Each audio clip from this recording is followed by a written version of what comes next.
again, everybody, and welcome. Hope you're all okay out there in your homes. Well, today, before I start, I want to say a few words. It's kind of introduction. As you know, most things in life we need to prepare for and get ready for. For instance, on a school day, you don't just get out of bed and roll into school. You get out of bed, you go and have a shower or wash, you get dressed. Not only do you get dressed, but you get dressed in your school clothes. Then have breakfast, then maybe you brush your teeth, then you go and look for your school bag, which may be under the bed. When you find it, you put all the things in it that you'll need for that day. And then you're more or less ready to go to school. There are many things like this in life that we do a lot better at if we prepare for them. You know, in church and in godly play, there's things that are said and things that are done are a bit mysterious. There's a certain amount of mystery about it all. In this box, there is mystery. You know, we have to get ready for mystery. You know, in godly play, we quite often we talk about coming close to the mystery, coming close to the mystery of Christmas, coming close to the great mystery of Easter. Well, today we're going to prepare to come close to the mystery of what's in this box. So what I say about this box, what I say about it every time, helps us to prepare to come close to the mystery of what's in here. So let me begin. Goodness me, it's very gold, isn't it? And it sure looks precious and like a present today, especially with its ribbon on. Well, you know, gold is one of the most precious metals. And so what's inside here is precious. It must be precious because it's in a gold box. You know, parables, if it is a parable, are very much more precious than gold. It also has a quaintness, an oldness about the look of this, doesn't it? You know, and parables are very old. They are older than me, older than your grandparents, older than anything that we know. In fact, they're almost 2,000 years old. The other thing about this box, it looks very much like a present, doesn't it? Especially as I've put this ribbon on it today.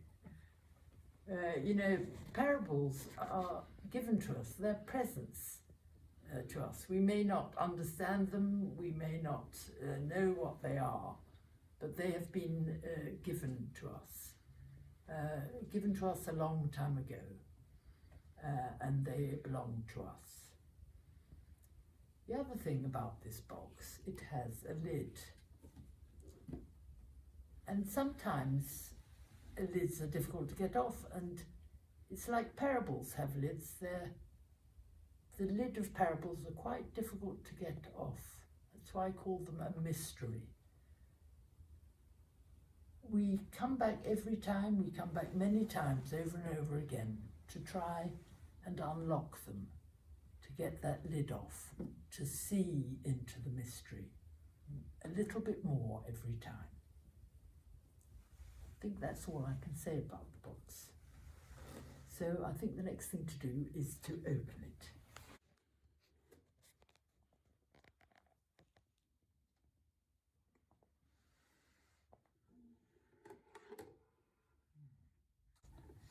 Let's see what's inside here to help us prepare.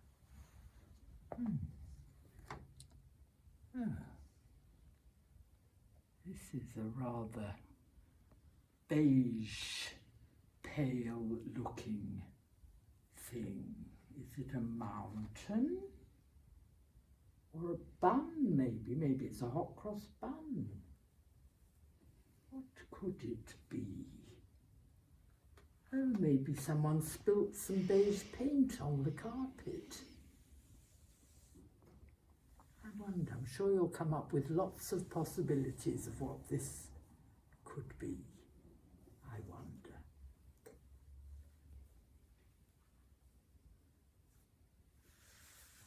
I have no idea what this could be. It's certainly beige and not very exciting. Let's see if there's anything else in this box to help me prepare. No, there's nothing more in that box to prepare for the story. So I will begin. There was once someone who did such amazing things and said so many wonderful things that people just couldn't help themselves. They just had to follow him. And as they followed him, they heard him talking. They heard him talking about a kingdom. The kingdom that he talked about was not like any kingdom they had visited, certainly not like the kingdom they lived in, and even not like any kingdom that they had ever heard of. They often asked him, "Tell us about this kingdom. Tell us what this kingdom is like." Once when they asked him this, he said, "The kingdom of heaven is like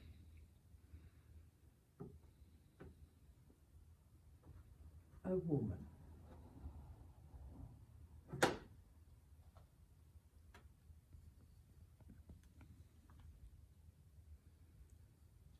Like a woman.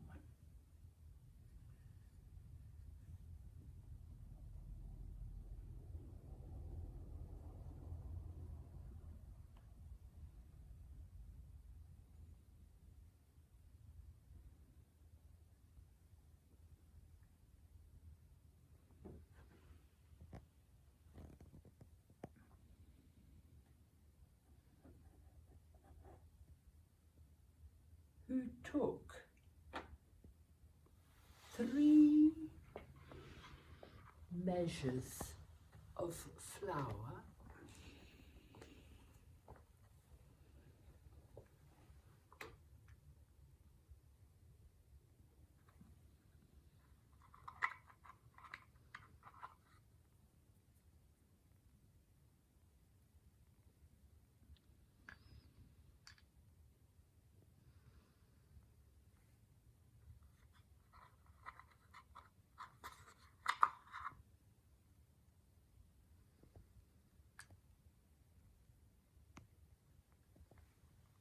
and mixed them together.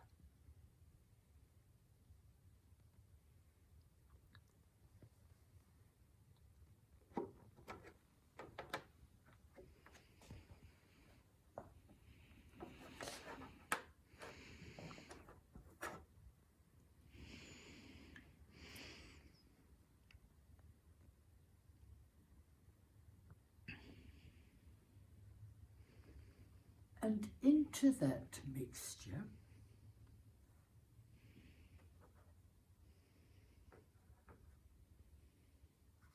she hid some leaven.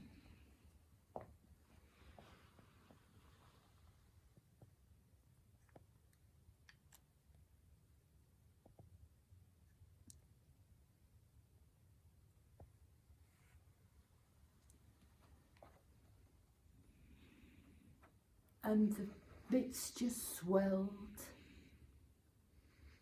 and swelled until it was leavened all over.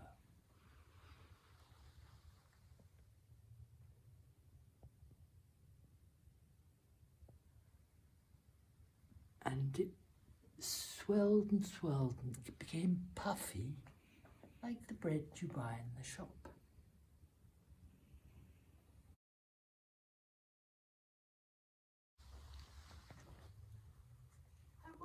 the woman had a name.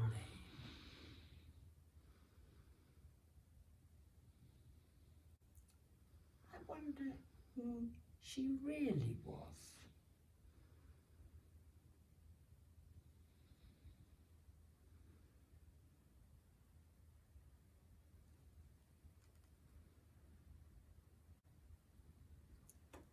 I wonder what the bread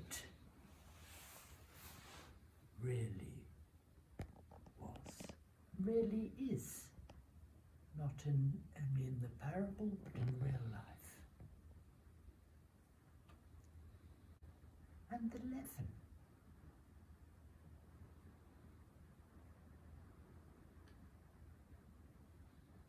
What is the leaven? Again, not only in the parable, but in real life.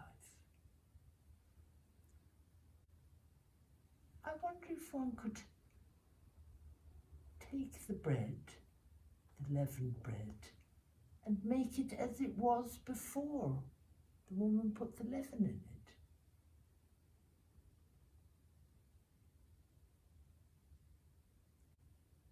I wonder if any of us have come close to a place like this, close to a happening like this. Not just in the parable or in bread making, but in real life.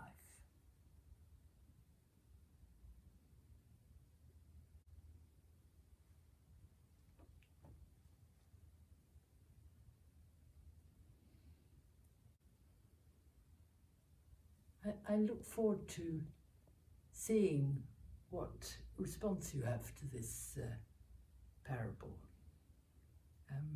There are lots of questions asked in it and lots of answers to find. And of course we won't always find the answers, but I'm very excited to see what you draw and what you paint and what you make in response to this parable. And thank you all for listening, and be good, and I'll see you again soon. Bye-bye.